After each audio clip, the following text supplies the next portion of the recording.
Hello and welcome to marketing91.com. In this video, we are going to cover the topic on crisis communication. Before we proceed any further, do note that we publish 3 marketing videos daily on YouTube. So please don't forget to subscribe to our channel. Now let's start with what is crisis. A crisis is a sudden calamity or adverse event that must be dealt with immediately. A crisis event is a sudden danger. This is when an unpredictable and unforeseen situation occurs and has many damaging effects. A big or small crisis event hits every business at some point of time. An important feature of a crisis is communication breakdown. Let's look at an example of crisis. Many kinds of events can result in a business crisis that needs communication from the organization. The example in this case is the Samsung Note 7 failure. Samsung, a popular name in the smartphone market, was facing its biggest brand crisis when defective Galaxy Note 7 smartphones started to explode globally. Moving further, what is crisis communication? Crisis communication is a specific branch that deals with the reputation of the organization and individuals alike. It is an initiative that tries to protect the organization's reputation and keep a good image in public. Many scenarios can damage the brand of a business. These include media trial, criminal attacks, government-directed investigations, etc. Moving on to the importance of crisis communication. In terms of workplace crisis, employees are most vulnerable when it comes to corporate reputation and rumors. In the workplace, planned crisis communication can help, first, in protecting stakeholders and employees in the time of crisis, working on workplace trust, lowering the impact a crisis has on a business viability, reputation, and objectives, keeping employees' work aligned to crisis management strategy. This enables them to work for the same goals, increasing customer loyalty, and finally, keeping the image of being a valuable employer. Moving on to the need for crisis communication. Crisis communication specialists work in the face of events which damage the brand and image of the business organization. Brand identity is a key asset of any business. The primary goal of a communication team is to guard brand identity. It also has to maintain a stronghold within the industry. Crisis communication specialists work very hard to deal with difficult events and help business recover from challenging situations in the fastest and best possible way. Next, preventing the spreading of wrong information in the workplace. And finally, creating a secure environment for employees and avoiding panic. Moving on to the phases of crisis communication. Crisis communication has the following stages: pre-crisis, crisis, and post-crisis. Pre-crisis phase. This stage involves being prepared in advance for crisis management to try and prevent a future crisis. This stage is also known as the prodromal crisis phase. This stage includes preparedness, mitigation, and prevention. Next is the crisis phase. This is the response stage to a crisis. This stage includes response, recovery, and development. And finally, the post-crisis phase. This stage comes after a crisis has been dealt with. The crisis management team works to figure out why the crisis happened. It learns from the crisis, and this phase includes relief, recovery, and rehabilitation. Moving on to the steps for crisis communication.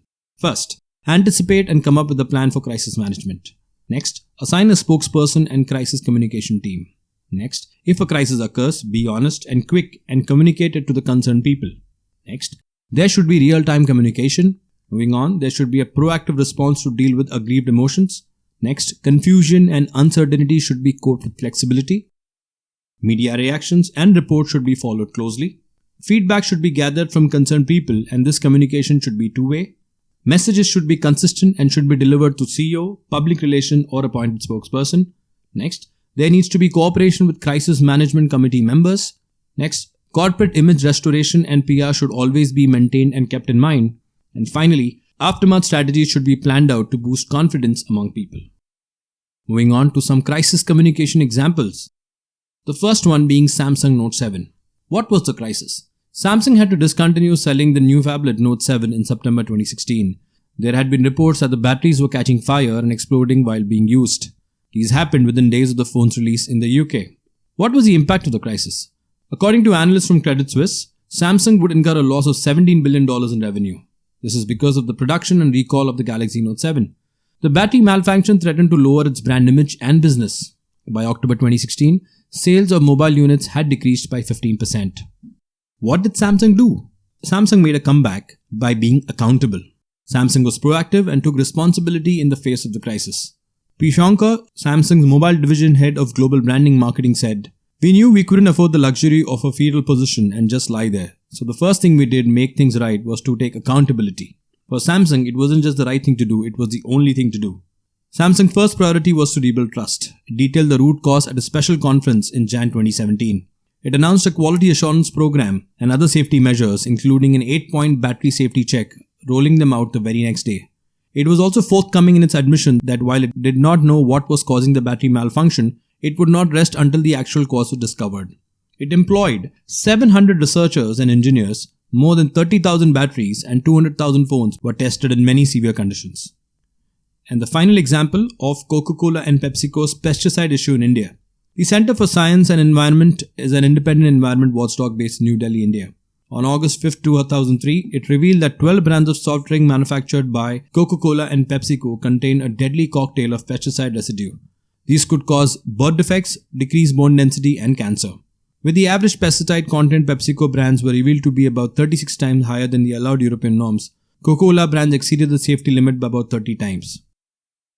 How did the brands deal with this? Rajiv Bakshi of PepsiCo CEO India and Sanjeev Gupta of Coca-Cola India were seen together to address the press. These were chief executives of a pair of world's most bitter rivals. They immediately spoke to the media together in a press conference the very next day.